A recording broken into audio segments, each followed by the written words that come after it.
I'm Dwayne Beckett, CEO and President of Sun King. On behalf of myself and the entire company, I want to welcome you to the team.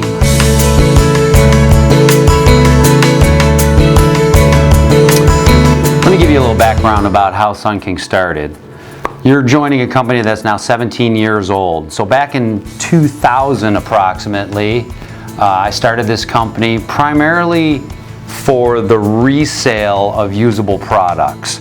I was out gathering a lot of electronics for resale, but at some point not all electronics are resellable, so I wound up with a lot of scrap material. So I then fell back on my scrap metal roots, coming from the scrap metal industry, and realized that there was a lot of value, the coppers, the aluminums, and the scrap steel. So I wound up recycling that material. Over time, the company has evolved now into a predominantly recycling company, a scrap metal recycling company. We still have a lot of resale material, which maybe you will be part of that team. You'll see that out on the floor, but the majority of the material is recycled. Last year alone, Sun King recycled approximately 25 million pounds of material. Going forward, hopefully with your help, we'll be on track to increase that 30 million, 40 million, 50 million. The sky's the limit. One thing that you're going to find as you come here is Sun King's health, safety, and environmental policies. Sun King was the first company in New York State to be R2 certified. R2 stands for Responsible Recycling, and every year you'll see that we are audited by an outside company to meet the highest recycling standards for our industry. You'll learn more about that as you go along. You'll find that Sun King takes health, safety, and environmental issues very seriously for you, the employee, as well as the surrounding community. So moving forward, I want to thank you in advance. We're looking forward to having you as part of our team. Welcome aboard, and I'll be looking forward to seeing you out on the floor. To begin your orientation, here's a short video on how the recycling process works. At Sun King, we responsibly recycle electronics, helping to protect the environment by keeping them out of landfills.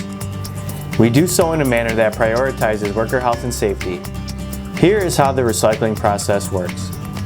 First, material is unloaded from trucks by forklift at one of our 4 docks. All inbound material is scanned, weighed, and labeled. Depending on the material, it can be sent directly to dismantle, resale, or placed in our FIFO area, which is short for first in, first out. Material that comes out of the FIFO area needs to be sorted.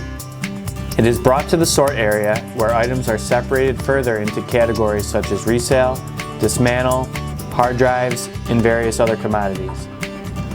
Hard drives are collected and brought to a secure wiping area where they are wiped and evaluated for reuse. Drives unable to be wiped are shredded. Material to be dismantled is done so at one of our 2 conveyor belt lines. With the use of hand tools, electronics such as TVs and computers are dismantled and separated into various commodities such as wire, aluminum, steel, and many others. Other electronic equipment can be fed into our semi-automated shredding process. The equipment on this line will shred smaller or lower grade material. Once shredded, the material is put through a ring mill, which further breaks down and liberates the metals contained in the e-scrap. Once the material exits the ring mill, it is passed through a magnetic head pulley, which separates ferrous or iron-containing material from non-ferrous material. These various commodities are sold by the truckload to multiple downstream vendors where the metals can be recovered for future manufacturing. Material designated for resale is sent to our inventory production department for further evaluation. Items are assessed for resale value. Items determined to have potential resale value are tested for functionality, cleaned, refurbished if necessary, and resold to end users. Items that fail testing or cannot be sold are sent back out to dismantle or to be shredded.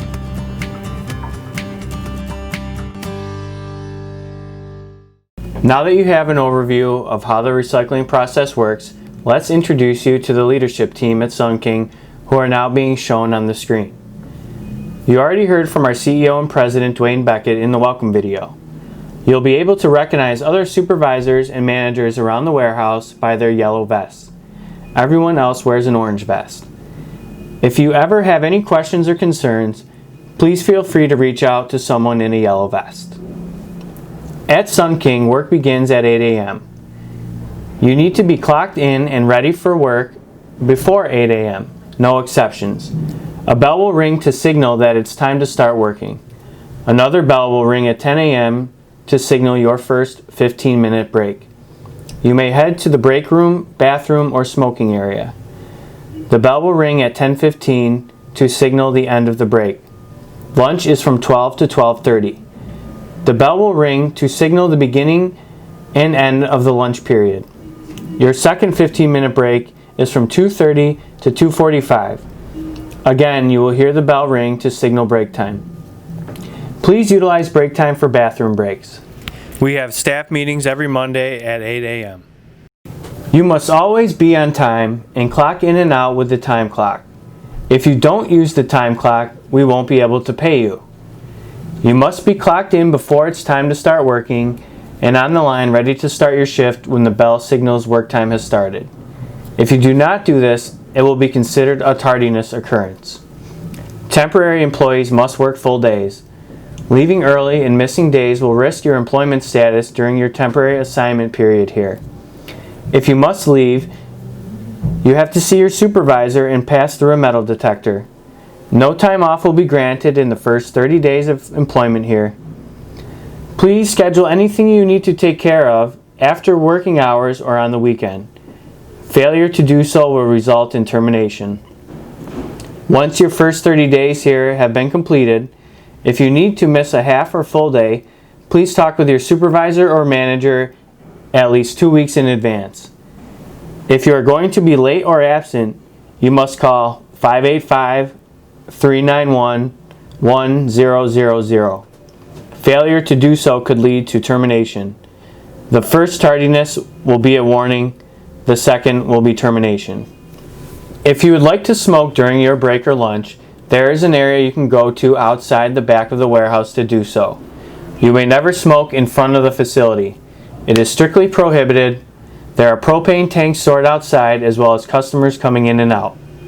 Also, there is no going to your car during your break period, only during lunch. Cigarette butts must go in the cigarette butt receptacle. Never put them in the garbage and never put other garbage in the cigarette receptacles. This can be a fire hazard. Wandering through the warehouse during breaks is also strictly prohibited. You may leave the facility during lunch. You must be able to lift 50 pounds and withstand cold temperatures during winter months and warm temperatures in summer months and dusty conditions from time to time. Dust masks are provided. Always wear your personal protective equipment, also known as PPE, at all times on the job. Failure to do so will result in termination. We'll discuss PPE more later on in this training video. Sometimes music is played in the warehouse, but headphones are not permitted. If for some reason you decide you no longer want to work at Sun King, please let your supervisor or manager know that you will not be returning so that we can find a replacement. Finally, keep in mind that we are a secure R2 certified facility and some of the material that comes into the warehouse has data on it that we are responsible to protect and destroy. Cameras are set up around Sun King, and the use of metal detectors ensures our ability to prevent data and other items from being stolen. The next topic for your training is workplace hazards. Knowing them will help you understand best practices while performing your job to ensure your safety. The first workplace hazard is the forklift.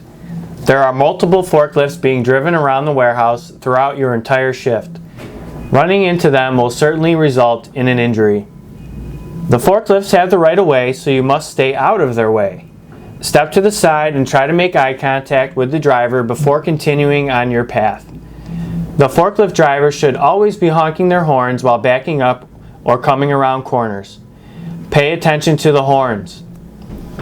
The drivers should also always be wearing their seat belts, high visibility vest, and drive at appropriate speeds. The next hazard is the old CRT TVs.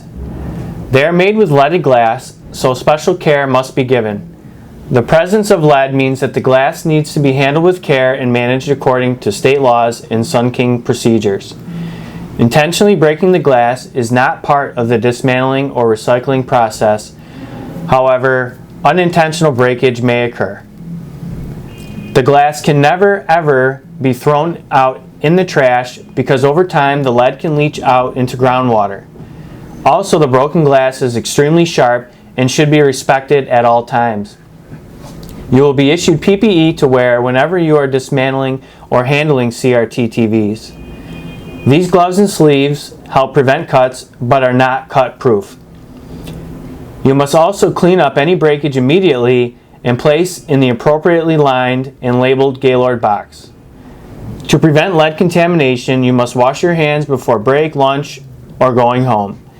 It is possible that your work clothes and PPE can be contaminated with lead. Do not allow children to come in contact with soiled work attire. The next hazard is mercury. Chemical symbol for mercury is Hg. In high concentrations, it can be toxic to people as well as the environment. Never intentionally break the lamps in LCD TVs or monitors while dismantling, as they contain mercury vapor. Follow the procedures accordingly and place these lamps in separate boxes used for universal waste lamps destined for recycling. Any incidental breakage needs to be cleaned up according to Sun King procedures. Mercury can also be found in some medical equipment or other electronic devices. If you see something that contains mercury, let your supervisor know immediately. The next hazard is batteries. They can contain several heavy metals such as lead, nickel, cadmium, or lithium. They also can be made with different liquids such as sulfuric acid, which can cause skin burns. Even batteries destined for recycling can contain a significant amount of stored energy. If objects with batteries go through the shredder, it could start a fire. Always pull the batteries from any items that contain them and place them in the appropriate bin. If you're ever unsure about a battery, please be sure to ask your supervisor. Next up, you need to be aware of potentially hazardous electrical wires that are exposed, worn, or frayed. Also, 3-prong plugs that are missing the ground plug can be a hazard as well. You need to be aware of these potential electrical hazards and let your supervisor or manager know immediately if you come across any of these or other electrical hazards. Now let's discuss focus materials.